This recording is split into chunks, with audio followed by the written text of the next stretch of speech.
नमस्कार सगळ्यांना. ऐकताय ना?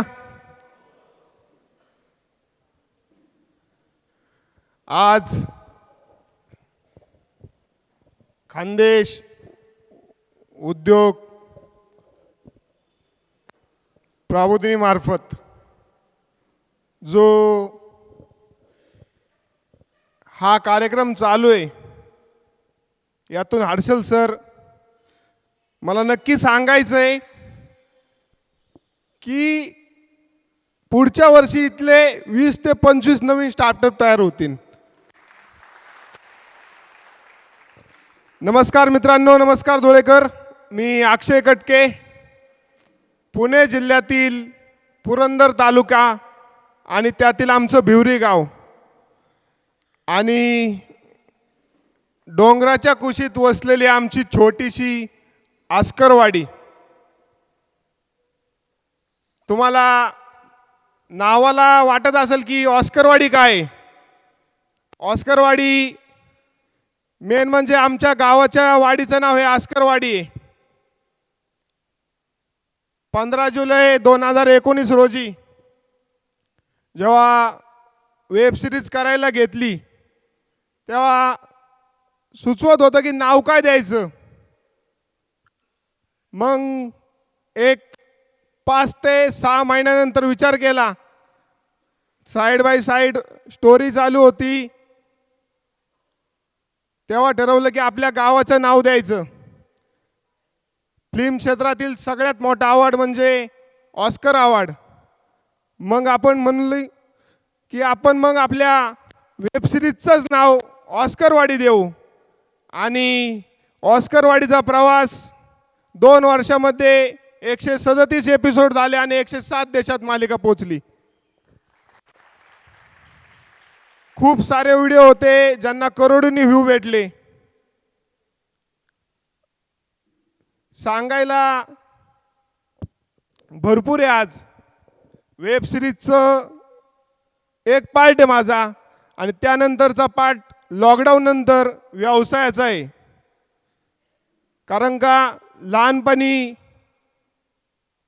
जी परिस्थिती होती माझी, त्यातूनच मला शिकायला भेटलं की आपल्याला पण व्यावसायिक व्हायचंय. जी घरची परिस्थिती होती बदलायची. घरी 1.5 एकर जमीन आहे आमची, आस्करवाडीतच आहे. चालू झालाय. तर आपली परिस्थितीच आपल्याला आपल्या आयुष्याचा संघर्ष शिकवते. माझ्या परिस्थितीच मला शिकवलं. आई वडिलांना लिहायला वाचता येत नव्हतं.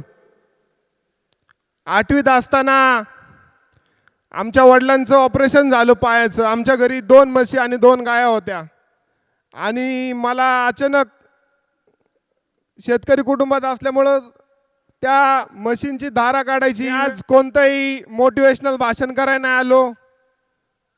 मोटिवेशनल भाषणं माझी पण आहेत, बाकींच्या वक्त्यांची पण आहेत, यूट्यूबला आहेत किंवा आपण खूप ठिकाणी ऐकतो. मी पण तुमच्यासारखाच एक आहे. मी पण आमच्या पुण्यामध्ये किंवा जिथं असतील तिथं चांगल्यात चांगली जी भाषणं होतं ती ऐकाय जायचो.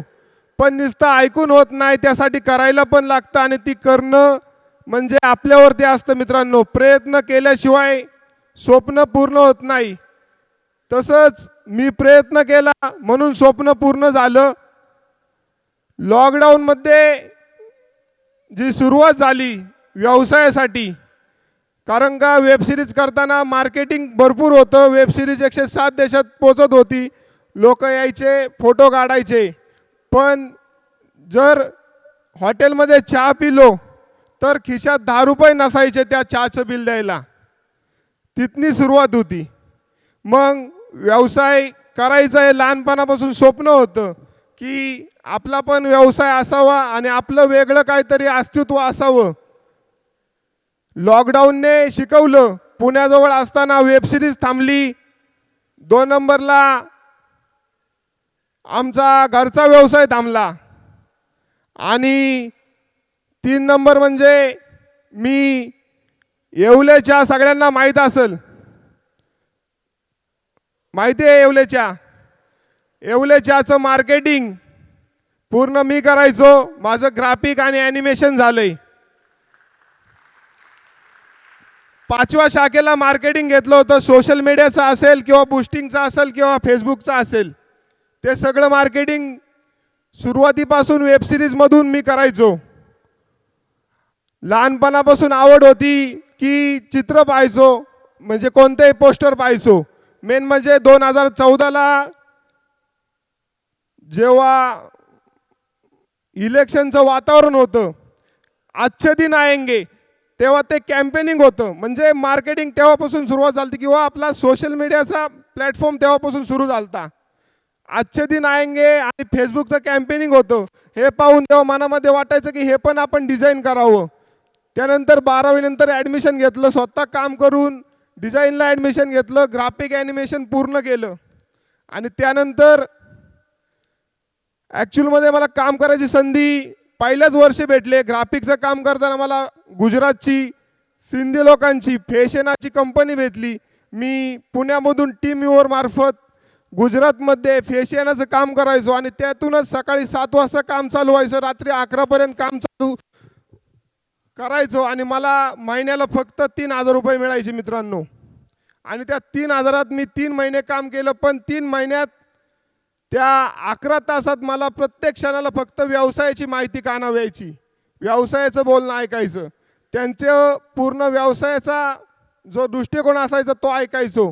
आणि तिथूनच सुरुवात झाली की आपल्याला जे लहानपणापासून स्वप्न होतं की व्यवसाय करायचा. कारण का आमच्या घरी मी म्हणायचो की मला व्यवसाय करायचा आहे, तेव्हा घरचे म्हणायचे की आपलं ते काम नाही. मग ते मनात खटकायचं की व्यवसाय कोणी करायचा, आपण व्यवसाय नाही करायचा तर कोणी करायचा. कारण का जेव्हा मार्केटला जायचो तेव्हा व्यवसाय वेगळे असायचे, आपला मराठी माणूस तिथं दिसत नसायचा. म्हणून वाटायचं की आपण पण व्यवसाय करू. त्यानंतर ते काम झालं आणि माझं ग्राफिक ॲनिमेशन पूर्ण झाल्यावरती एडिटिंगच्या बेसवरती मला चांगल्या प्रोडक्शन हाऊसला जॉब भेटला. तिथं पण माझ्या योगायोगाने मला सिंधीच मालक भेटले आणि त्यांच्या मार्फत पण मला व्यवसायाचं नॉलेज भेटलं. पण मला लहानपणापासून लिखाणाची प्रचंड आवड आणि वाचनाची पण प्रचंड आवड होती. मग मी ठरवलं की आपल्याला काहीतरी वेगळं करायचं आहे. कारण का मी सेकंड इयरला ॲनिमेशनला असताना पहिली शॉर्ट फिल्म केली ती मात, पहिलीच होती. 7व्या इंटरनॅशनल फिल्म फेस्टिवल आपल्या औरंगाबादला भरलं होतं. तिथं 4 देशात मालिका आली आणि त्या 4 देशात 300 मालिकेत पहिलं स्क्रीनिंग झालं. आवड कोणताही नव्हता भेटला, पण जे स्क्रीनिंग झालं आणि तिथं जे वक्ते आलते तिथून मला ती चांगली प्रेरणा भेटली. आणि त्यानंतर मी मग ठरवलं की आपल्याला चांगला बेस आहे. मग मी वेब सिरीजचं काम हाती घेतलं. मग मी तुम्हाला सांगितलं नाव कसं ठेवलं. पण 1 वर्ष मी अभ्यास केला की वेब सिरीज करायची म्हणली तरी ती कुठं करायची. तेव्हा काळ होता आपल्या फिल्म मेकिंगसाठी यूट्यूबचं सगळ्यांकडे मोबाईल आहे, पूर्ण डिजिटल आहे, सगळे मोबाईल थ्रू पाहू शकतात. मग म्हणलं की आपल्या गावाकडचं वातावरण लोकांपर्यंत पोचवायचं आहे. मग ते वातावरण मी पोचवलं आणि त्यानंतर खरी सुरुवात झाली. मी 1 वर्ष मित्रांनो पूर्ण अभ्यास केला होता, पूर्ण स्टोरी रायटिंग केली होती, डायरेक्शन केलं होतं, गावातल्याच लोकेशन बघितल्या होत्या. मालिका चांगली झाली, खूप चांगला प्रतिसाद भेटला. पण 7 एपिसोड नंतर जी चांगली टीम घेतली होती ते 10 जण सोडून गेले. आणि तिथूनच ते 10 जण सोडून गेल्यावरती मागल्या 1 वर्षाचा पूर्ण प्रवास आठवला. कारण का 1 वर्षात 1 पण दिवस 1 पण तास असा गेला नव्हता की मी वेब सिरीजचा विचार केला नव्हता. आणि ते 10 जण सोडून गेले म्हणजे आयुष्यातले सगळे सोडून गेले, पूर्ण हातबल झालं मित्रांनो. पण माझं चांगलं पण म्हणा, मी त्या दिवसात छावा वाचत होतो आणि त्यातूनच मला शिकायला भेटलं की महाराजांवरती ॲट अ टाईमला 3-3 आघाड्यांवरती काम करायचे. मग त्यातून मी शिकलो की मी खूप रडलो, 10 दिवस खूप रडलो. पण मी स्वतःलाच, मला कोणच सांगायला नाही आलं की रडू नको किंवा काय नाही. मग स्वतःलाच सांगून घेतलं आता आपल्याला रडायचं नाही, आपल्याला लढायचं आहे. कारण का अपयशच आहे ही आपल्याला संधी देते. आणि त्यानंतर मित्रांनो, जे कलाकार तुम्हाला पूर्ण वेब सिरीजमध्ये दिसले ते सगळे कलाकार गावाकडचे होते आणि त्यांना सगळ्यांना आनंद वाटते की मी घडवलं. 107 देशात ते पोचले आणि आत्ता चांगल्या पिक्चरमध्ये, चांगल्या मालिकांमध्ये यूट्यूबला काम करतायत. पण हे सगळं चालू असताना यूट्यूबमधून अर्निंग होत नव्हतं. कारण का 70-80 हजार अर्निंग व्हायचं, पण टीम 8 ते 10 जणांची होती. खर्च 50 ते 60 हजार व्हायचा. 10 हजार ते 12 हजार 4 जणांच्यात उरायचे. त्याच्यात घर चालत नव्हतं. आणि त्याच्यात आलं लॉकडाऊन. लॉकडाऊनने खरं शिकवलं. कारण का लॉकडाऊनमध्ये आमच्या आईला सिम्टम दिसू लागल्या आणि तेव्हा मेडिक्लेम नव्हता काढला किंवा काय गोष्टी केल्या नव्हत्या. आणि त्यामध्ये मला सांगायचं की मी एकटा रडत बसलो होतो. मग तेव्हाच ठरवलं की आपण जगून काय उपयोग आहे जर आपण आपल्या आईलाच या संकटातून बाहेर नाही काढू शकत. मग ठरवलं की लहानपणापासून आपलं स्वप्न होतं व्यवसाय करायचा आहे आणि हीच ती वेळ आहे व्यवसाय करूनच दाखवायचा. आणि मी जिथं रडत होतं तिथंच ठरवलं होतं की व्यवसाय करायचा म्हणजे करायचाच. आणि तेव्हा ठरवलं, पण 1 रुपया पण खिशात नव्हता. आपण म्हणतो ना आयुष्यात अशक्य असं काहीच नसतं. जवळचे नातेवाईक एवढे होते श्रीमंत की घरात ठेवायला पैसे ठेवायला जागा नव्हती. मी म्हणलो की आपल्या व्यवसाय चालू केला की आपले नातेवाईक आपल्याला पैसे देतील, मदत करतील. पण मित्रांनो, मी माझ्या मामांक गेलो, काकांक गेलो, दादांक गेलो, सगळ्यांकडे गेलो, पण सगळे म्हणले की ह्याला पैसे का द्यायचे. कोण आपलं नसतं ही परिस्थिती आपल्याला सांगते. कारण का कोणीच मदत नाही केली. मग मी बँकेत गेलो आणि बँकेने पण ना उपयोग म्हणजे काय म्हणतात ना की आपली रानडे मॅडम तुम्हाला ते सांगतीनच की आपल्याला आपली फाईल कशी स्ट्रॉंग ठेवायला लागते. मग बँकेने पण मदत नाही केली. त्यानंतर काय करायचं, मी आमच्या दाजींना सोबत घेतलं. त्यांचा पण हॉटेल व्यवसाय होता, त्यांनी मदत केली. आणि जीवाचे जीवलग जे मित्रांकडून काय अपेक्षा केली नव्हती त्यांनी व्यवसायाला हातभार लावला आणि तेथून झाला प्रवास सुरू. 10 महिने लागले ऑस्करवाडी मिसळच्या पूर्ण कामाला. ते काम आता आपण 1 महिन्यात पण करतो. पण पैसे नव्हते म्हणून हळूहळू वेळ लागला. आणि जो लोगो दिसतोय तुम्हाला, ज्या काय गोष्टी दिसतील, आपण म्हणतो की शिक्षण आयुष्यात व्हायला जात नाही. ग्राफिकचं जे शिक्षण झालं माझं ते लोगोत कामाला आलं. कारण का जे वेबसिरीजचं नाव होतं ट्रेंडिंगला होतं तेच नाव मी मिसळला ठेवलं आणि तेच नाव लोकांना म्हणलं की करू सुरुवात. माहीत नव्हतं की पुढं काय होईल ते, पण म्हणलं व्यवसाय करायचा आहे. मग मिसळचाच का निवडला, कारण का भांडवल कमी लागणार होतं. आणि जे पाहुणे रावळे आमच्या घरी यायचे त्यात आमच्या आईंची मित्र यायचे घरी, तर आमच्या आईची टेस्ट सगळ्यांना आवडायची. सगळे म्हणायचे की तुमच्या आईकडे टेस्ट खायला जाऊ. तर मग खायला जात असताना ते मित्र म्हणायचे परत येऊ. म्हणलं की हीच टेस्ट आपण लोकांना देऊ शकतो. मग लोक आले. मग म्हणलं की लोकांना देऊ शकतो, मग लोक आले, लोकांना मदत करू शकतो.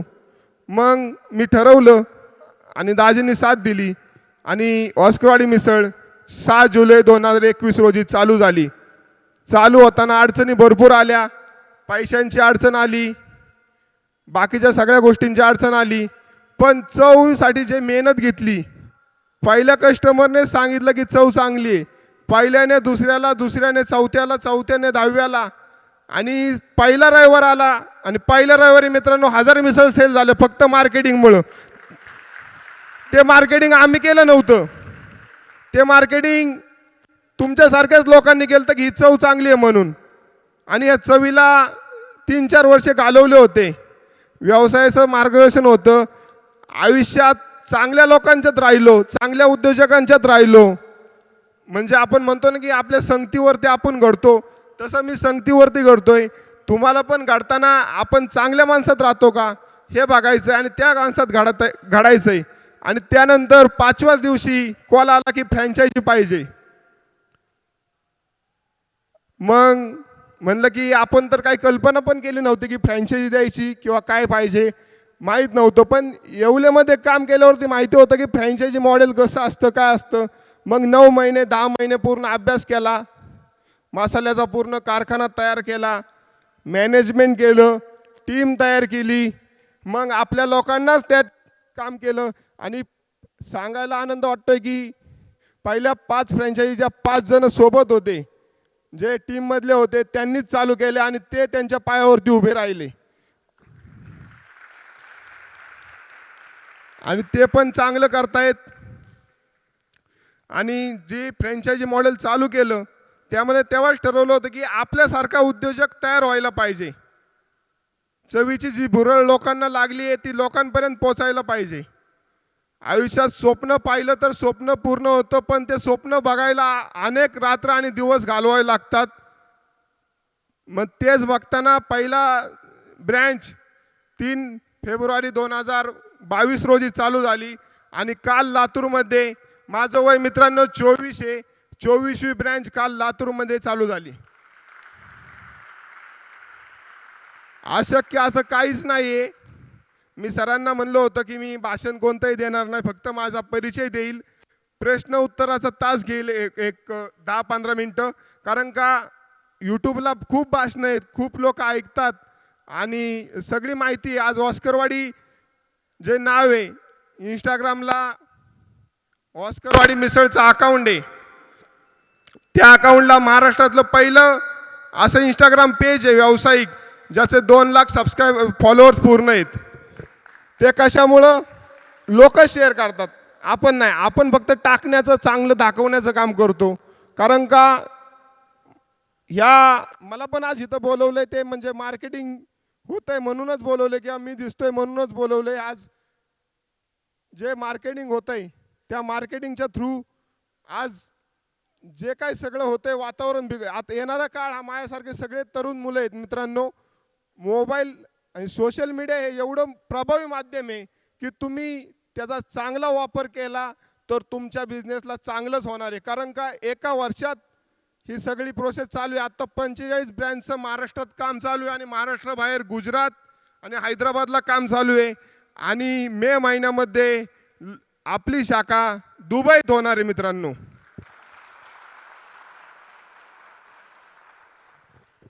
बोलायला सगळ्या गोष्टी सोप्या आहेत, पण करताना सगळ्या गोष्टी अवघड आहेत. आपल्याला जास्त मोटिवेशन नाही व्हायचं. सुरुवात आपली शून्यापासून होते. आयुष्यात किती यश भेटलं, किती काय गोष्टी झाल्या तरी शून्य राहायचं, पुढे आकडे जोडत राहायचे. कारण का शून्य असते की तुम्हाला हवेत जाऊन देत नाही. किती लोक जवळ आले, फोटो काढले किंवा काय गोष्टी केल्या किंवा काय झालं तरी आपल्याला शून्याला सोडायचं नाही.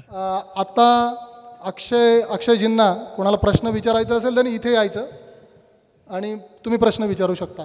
म्हणजे इथं भरपूर व्यक्ती आहेत की बाबा, कारण का सगळं बोलणं इथं आता एवढ्या 15 मिनिटात सोपं नाही. फक्त तुमच्या अडचणी असतील त्या चर्चा करू. सर, मला एक बिझनेस आपल्याला उभा करायचा आहे. तुम्ही म्हणताय की एक शून्यातून बिझनेस उभा करता येतो, मग शून्यातून बिझनेस उभा राहण्यासाठी आपल्याला भांडवल तर लागेल ना सर. शून्यातून बिझनेस कसं काय उभे राहू शकतो? काहीतरी भांडवल तर लागेल ना, काहीतरी. मी वेब सिरीज जेव्हा चालू करायची होती, घरचे म्हणले 1 रुपया नाही देणार. कारण का आपल्या समाजामध्ये चित्रपटाला असा दर्जा देत नाही किंवा ते व्हॅल्युएशन नाही. ते म्हणतात की टाईमपास आहे. तिथनं मी 1 लाख रुपये भांडवल चालू केलं आणि त्या 1 लाखाच्या भांडवलावरती सगळा व्यवसाय चालू केला. आता तुमचा प्रश्न असा आहे की भांडवल नसल्याशिवाय चालू करू शकत नाही. पण भांडवलाला पहिली गोष्ट म्हणजे स्वतःची इच्छाशक्ती लागते. कोणही असू, तो आपला दादा असू, मामा असू, काका असू, आपला मित्र असू, फुल ना फुलाची पाकळी आपण त्याकडून घेऊ शकतो कोणत्याही बेसवरती, जर स्वतःमध्ये ताकद असेल तर. आज खूप सारे असे आपले फ्रँचायझीवाले आहेत जे ऑस्करवाडी मिसळचे काही नसताना, मग 1 रुपया नसताना ते चालू करतात. पण त्यांचा पण प्रश्न असतो की भांडवल नाही. पण त्यांना आपण सांगतो की तुमच्यात जर इच्छा आहे ना तर तुम्ही करू शकता. मग तुम्ही काय पण करू शकता. फक्त कोणाकडूनही पैसे व्याजाने नाही घ्यायचे, म्हणजे 10%, 20%, त्यात माणूस वरती येत नाही. पण जेव्हा आपण भांडवल उभारायचं असेल तर आपल्या जवळच्या लोकांना आपण किती आपलंसं करतो. लोकांकडे पैसे असतात, मग ते आपण कसे काय त्यांच्याकडून घेऊ शकतो, ते आपली टॅक्ट आहे. मग व्यावसायिक व्हायचं ना तर भांडवल गोळा करायची ताकद पण स्वतःत हवी. सर प्रश्न असा आहे की ऑस्करवाडीचं गेल्या वर्षाचं टर्नओव्हर किती होतं, जर ही माहिती पडलं. गेल्या वर्षाचा टर्नओव्हर 10 शाखा होत्या गेल्या वर्षी 31 मार्चच्या वेळेस, तेव्हा 10 करोड होता. नमस्कार सर, माझं नाव जय शेंडगे. प्रथम जय शिवराय. सर, घरच्यांची सपोर्ट नसतानाही बिझनेस कसा उभा करायचा, हा माझा एकदम उत्तम एक प्रयत्न आहे सर.